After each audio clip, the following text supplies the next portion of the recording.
Hoje, quando eu acordei, eu tinha aula, e eu coloquei um veneninho aqui no meu jardim, eu fui ver como é que estavam as gramas, para ver se... Aí eu olhei, acordei o dia, fui dar minha aula e tal, o veneno está fazendo efeito aos poucos, tem um monte de problema para resolver, tem o meu dentista para ir, tem um monte de coisa.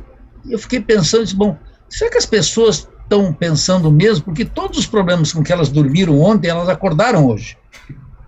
25 milhões de desempregados, uma desvalorização da moeda nacional, que nesse ano é gigantesca, no ano passado também, uma recessão que a Dilma colocou o país da qual o país nunca mais se reencontrou, a crise nos Estados Unidos, a podridão do sistema judicial brasileiro, a presença daquele covil de ladrões que levou o Lira de maneira inocultável, radiante, dizendo que perdoava o Lula, mas não o Sérgio Moro, porque ele está com pendências lá na justiça.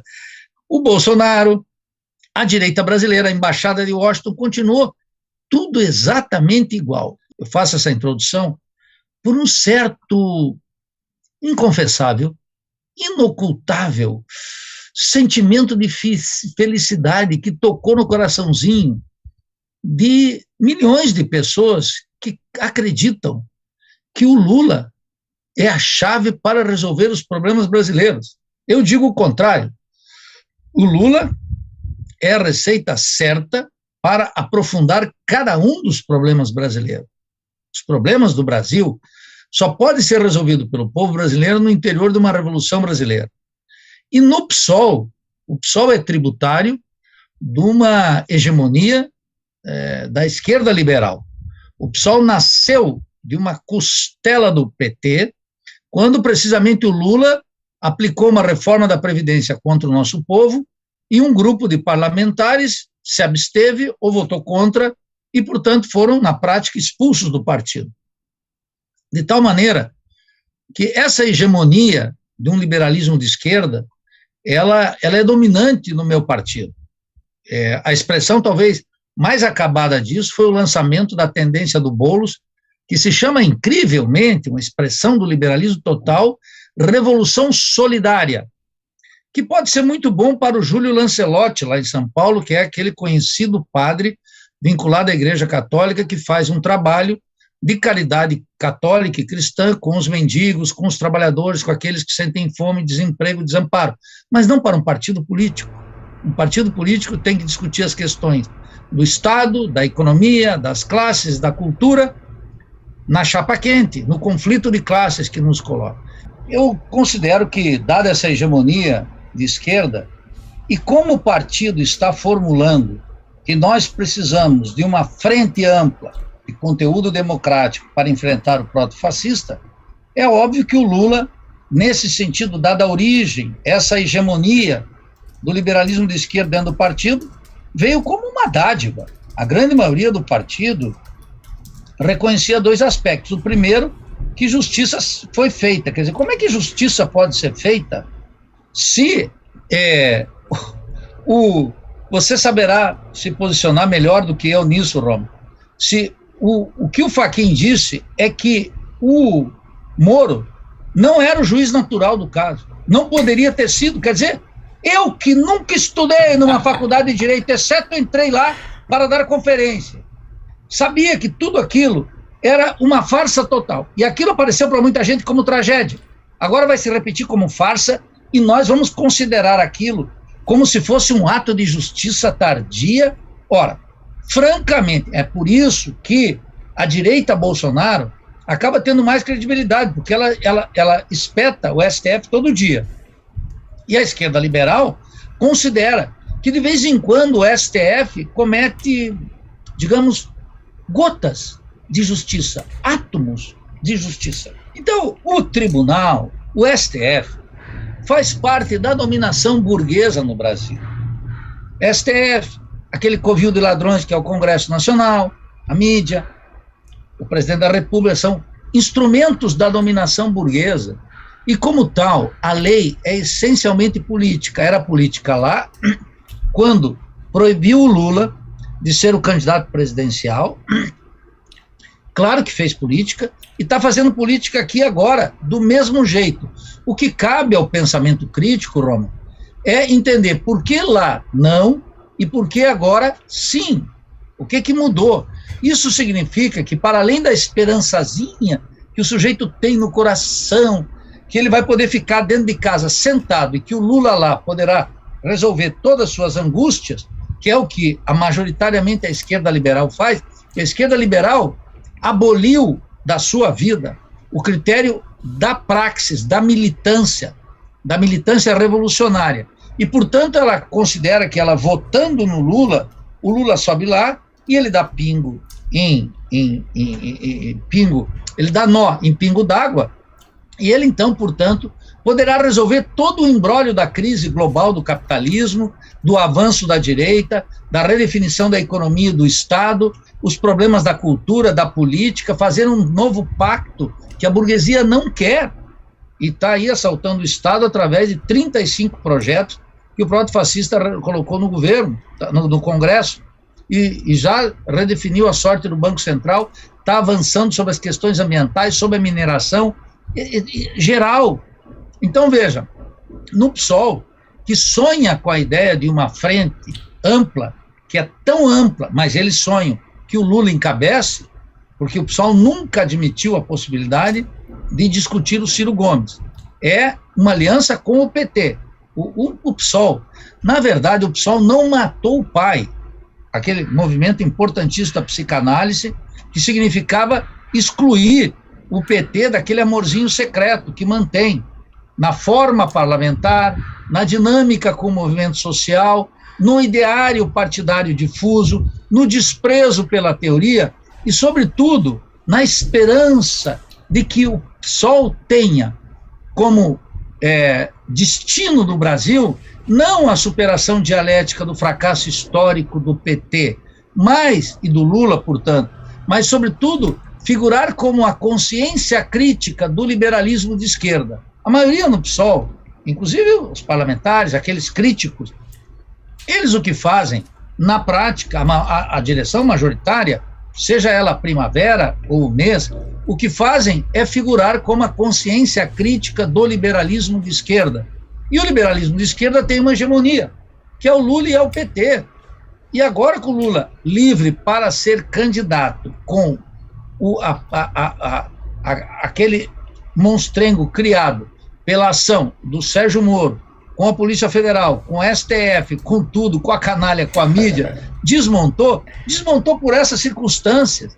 Então, o convite que eu faço aqui a todos os expressionautas é que analisem o Brasil, analisem a crise brasileira, o superendividamento do Estado, a desaparição completa da burguesia industrial, que em 15 entidades lançou um manifesto pedindo as reformas do Paulo Guedes, as reformas ultraliberais, que colocam o Brasil como um país meramente exportador de produtos agrícolas e minerais, feito pela burguesia industrial, percebe? Esse país continua sem encontrar o caminho da saída. E a saída não é Lula.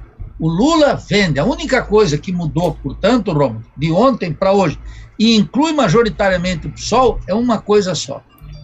Todas e cada uma das ilusões liberais de que o Brasil encontrará uma saída dentro da ordem e na volta das virtudes republicanas, supostamente violadas pela presença de um proto-fascista e pelo ascenso de uma direita, poderão ser resolvidas em 2022, candidamente, com a eleição do Lula, um pacto de classe que ele vai fazer e que vai restituir os programas sociais, resolver a educação, o problema da saúde, o crescimento, o trato humanitário da presidência da República. As pessoas têm que entender que o Lula deixou a presidência da República em 2010. De 2010 aqui, teve aquele desastroso governo da Dilma, foi um horror sob todos os pontos de vista, colocou o Brasil nesse buraco que está, mas a Dilma não operou sozinha, ela operou sob as condições herdadas do Lula, que eram muito ruins do ponto de vista da economia. Eu sei que as pessoas dizem, Nildo, mas os programas sociais não passaram de uma digestão moral da pobreza, que não mobilizou o nosso povo, não deu consciência ao nosso povo.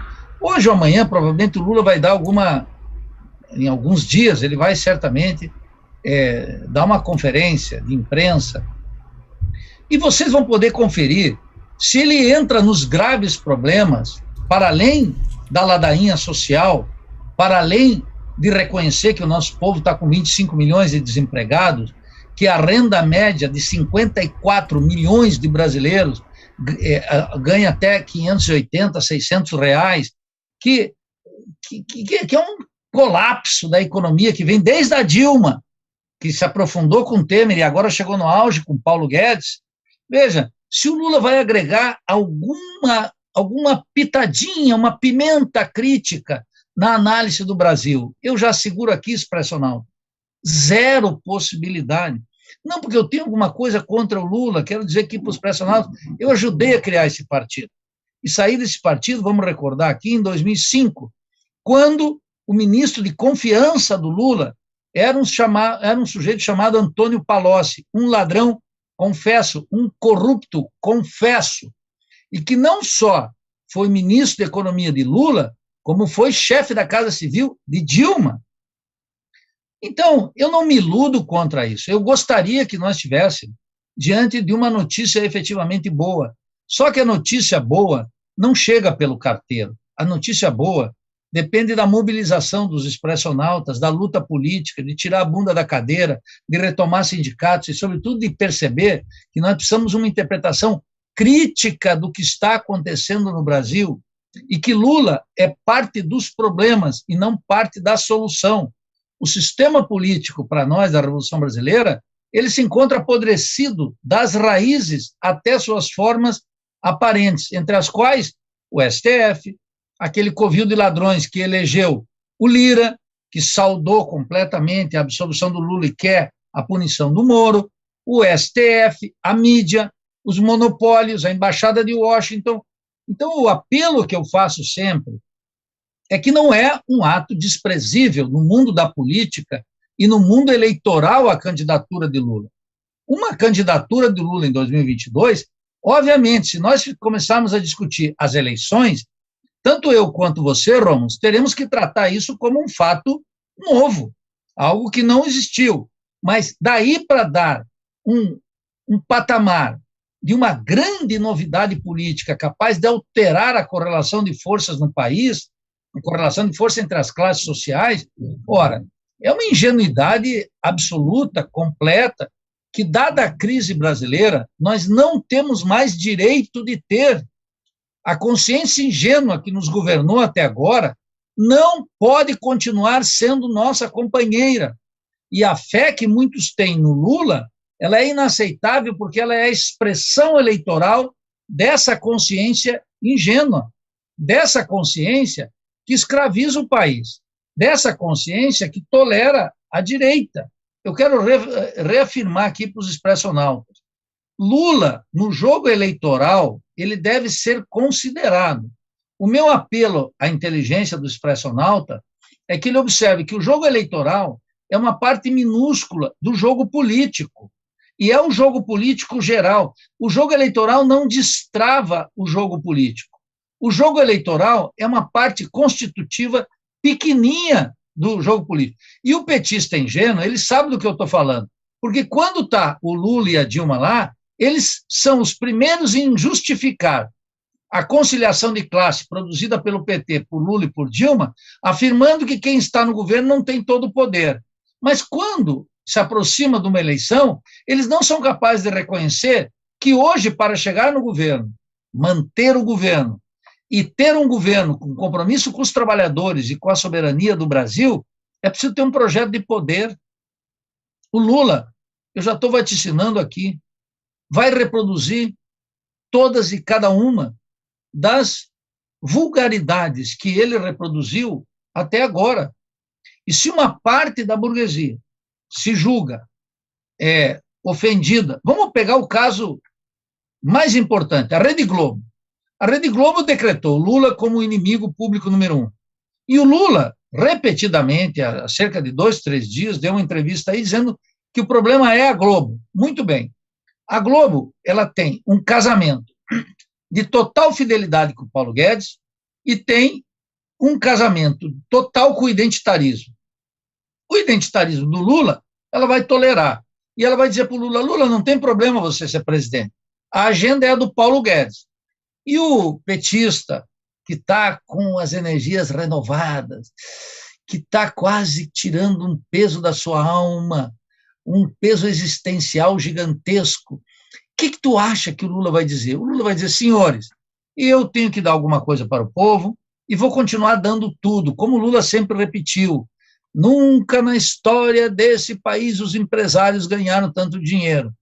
Nunca os latifúndios ampliaram tanto o seu poder. Os banqueiros se recuperaram com a dívida pública. A burguesia industrial definhou até importar 23 bilhões por ano de dólares de máquinas e equipamentos da China e dos Estados Unidos. E que o capital comercial ficou mais concentrado e centralizado e criou figuras como a Magazine Luiza e como o velho da Van. Isso tudo foi um gênio que o petismo tirou da garrafa e não sabe mais como colocá-lo porque não pode, já ultrapassou suas forças. Ninguém sabe o que vai acontecer até 2022. No meio, eu tenho dito para a consciência ingênua, para o liberalismo de esquerda, no meio tem uma crise, Rômulo, gigantesca. Eu estou nesses dias preparando, finalmente, nós vamos ter a reunião do Diretório Nacional do PSOL no sábado e domingo próximo. E eu, até quinta-feira, às 23h59, devo mandar a minha proposta de resolução. E eu estou fazendo uma análise da crise e colocando os dados para sustentar a minha posição de ruptura política numa análise concreta, como diria o Lênin, das situações concretas. Como é que está o Brasil hoje? E a situação é dramática. Então, eu não posso vaticinar que 2022 o calendário será normal. Se o projeto da classe dominante é, e não saiu do horizonte, um Estado policial de alguma maneira, que pode conviver com as eleições de maneira mutilada, que pode conviver com as eleições de maneira controlada, que pode excluir como colocar candidatos, que pode redefinir o sistema político completamente, com as leis que já possuem e com outras que podem aprovar, porque contam, como a gente sabe, como uma maioria subserviente e completa naquele covil de ladrões que é o Congresso Nacional. Então, nesse contexto, nas condições de hoje, se as eleições fossem daqui a 4 meses, eu não tenho a menor dúvida, de discutir isso com vários petistas, gente do PSOL, que consideravam que o Lula queria namorar e ficar lá na Bahia. E eu dizia sempre o contrário, o Lula é candidatíssimo em tudo que ele faz. Se as condições políticas permitirão que ele seja candidato, isso é outra coisa. O que o Lula pode fazer? A gente tem que discutir que o Lula não é um Deus que paira acima de nossas cabeças. Ele é um ser político como outro político, eu digo como um político vulgar, que ele sempre foi. Político vulgar, eu preciso explicar isso, não é que o Lula é um coitado qualquer. Não. O Lula é um político vulgar porque ele não está à altura da tarefa histórica de produzir no Brasil uma segunda emancipação política. Além daquela que nós tivemos em 1822, nós precisamos de uma segunda emancipação política.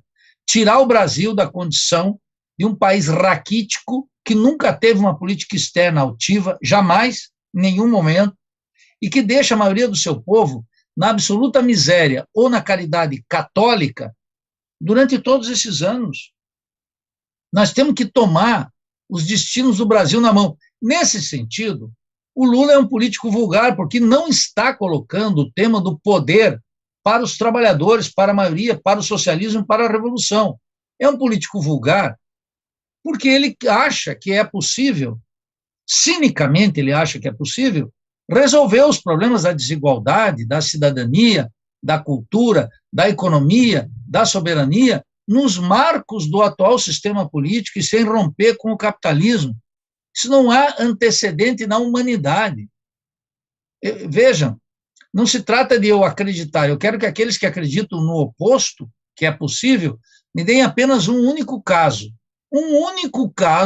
no planeta, nós temos quase 200 países no mundo, 159, eu acho, me coloque um caso só, o 157, que isso foi possível. Então, veja, essa ideia que só o Lula é capaz. Isso é de uma inocência que me compadece. Eu digo, as pessoas querem ficar exatamente na sua casa, fazendo o que estão, lacrando aqui, cutucando lá, botando um protesto no Facebook como se fosse um ato de militância, e que o Lula resolva. Não pode fazê-lo. Não há antecedente na história humana. E essa situação. Então, nós vamos observar, nessa semana, o discurso do Lula. E eu já posso prever as duas linhas mestras do discurso do Lula, logo que ele se colocar o tema de uma coletiva. O Lula flerta, e o Lula ele é um esperto em mentir também. A arte de iludir pode ser uma expressão literária, mas ele mente também. O Lula mente descaradamente. Eu já tive experiências pessoais e políticas, a análise, não é preciso passar por nenhuma experiência pessoal. O Lula é um homem que opera na toada do Partido Democrata dos Estados Unidos e é um homem da classe dominante brasileira. Alguns supõem que para os tempos de crise.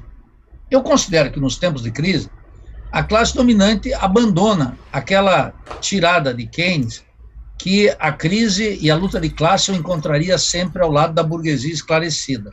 Nós não temos uma burguesia esclarecida. E nem a Inglaterra teve uma burguesia esclarecida. E se alguém quer saber o que é uma burguesia esclarecida, veja a posição da burguesia francesa diante da Comuna de Paris. Ela foi lá e massacrou tudo indistintamente. Então, veja, se o Lula, o Rômulo está me dizendo aí, Rômulo, que ele vai falar hoje. Depois eu vou ouvir, então, esse depoimento dele, para ver se ele tem um diagnóstico da crise, efetivamente, porque eu já sei a toada. Justiça foi feita, tem que pegar o Moro, o Dallagnol, a injustiça, um ano e meio de cadeia, tudo isso que a gente sabe, que foi uma armação completa e uma injustiça contra ele, como o nosso povo brasileiro é injustiçado o tempo inteiro. Então a gente já sabe.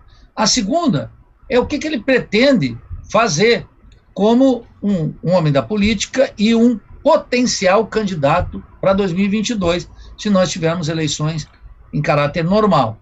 E aí nós vamos ver o Lula reproduzindo as bobagens que ele disse até agora, as insuficiências que ele disse até agora. O Lula não está interessado em acabar com a República Rentista. Veja como o Lula, ele é um calculista, mas um calculista que pensa no povo brasileiro. Não, ele pensa na classe dominante. E claro, veja, expressionalta, você que é um defensor do Lula, veja, o Lula vai dar alguma coisa para o povo brasileiro? Vai. As migalhas, aquelas que caracterizaram o governo dele, não só dele, de 2 mandatos, da Dilma, de 14 anos do petismo, dívida pública enriquecendo os banqueiros, ampliação da fronteira agrícola, ampliando a força do latifúndio, abertura da economia, monopolizando, liquidando com a base industrial, que está já quase dissipada, e fortalecendo o burguês que quer comprar lá fora barato e vender aqui dentro caro. Um assalto à riqueza pública que implica na transformação do Banco Central e na internacionalização nas terras do Brasil. O Lula não vai mexer em nenhuma dessas questões. Essa é a famosa agenda perdida lá de 2002, que um grupinho de economistas ultraliberais colocou na mão do Lula. E ele seguiu, botou uma cartinha nos brasileiros para fazer uma firula e seguiu aquela proposta dos ultraliberais. Seu governo foi baseado nisso. O primeiro-ministro dele, de economia, que era o Antônio Palocci, corrupto confesso, e liberado pelo esquema da delação premiada com seus milhões, ele estava fazendo uma política de superávit fiscal pior que a do Malan. As pessoas esquecem, porque as pessoas não estudam, são levadas pela paixão. Vai dar um novo estatuto para a Petrobras? Vai fazer um esforço para retomar o Banco Central? Vai acabar com a ampliação do latifúndio que dá força para uma fação de classe que conspira contra o Brasil? Vai ter, vamos lá, eu estou atuando na toada keynesiana, uma política industrial potente que coloque a ciência e tecnologia no centro, com um programa de investigação gigantesco, não com migalhas, petista, seja você adepto do Expresso Ronaldo ou não, petista ingênuo, sem colocar a mão na massa e sem quebrar os ovos, não se faz omelete. Eles falaram até agora o quê? Pessoal, não existe mais possibilidade, não existe espaço para conciliação. Muito bem, agora é o conflito. E o conflito tem que ser em alta voltagem. Por quê? Porque no outro lado, não são os tucanos que estão aí, Rom. No outro lado, são uma banda de proto-fascista, liderado por um presidente proto-fascista, com uma hegemonia nos militares de direita. O Lula, há poucos dias, deu uma entrevista, de novo miserável, sobre os militares. O que nós precisamos com os militares? Uma nova doutrina, Rom. Uma doutrina nacional revolucionária. Uma doutrina que faça a formação dos nossos militares entender que o Brasil não pode ser um seguidor ou do Partido Republicano com Bolsonaro e Trump, ou do Partido Democrata com o PT e o William Clinton. Que o Brasil tem que ter um protagonismo próprio e que não pode seguir as determinações das administrações democratas e fazer aquele intervencionismo no Haiti, que não só foi um desastre para o povo haitiano, como foi parte de uma doutrina de intervencionismo humanitário produzido pelos Estados Unidos.